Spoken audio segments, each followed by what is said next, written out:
জিনিসপত্রের দাম কারা বাড়াইছে শুনবেন? অরিজিনাল সেনা কর্মকর্তারা বিডিআর কে দিয়ে দাম বাড়াইছে।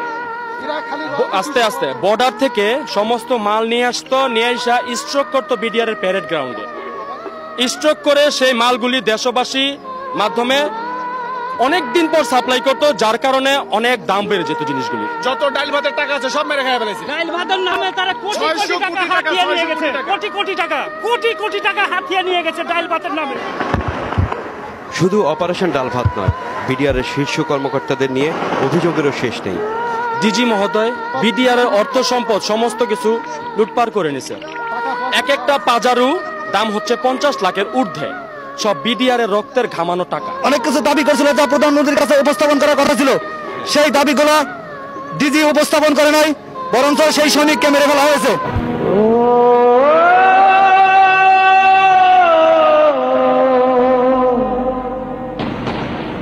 Oh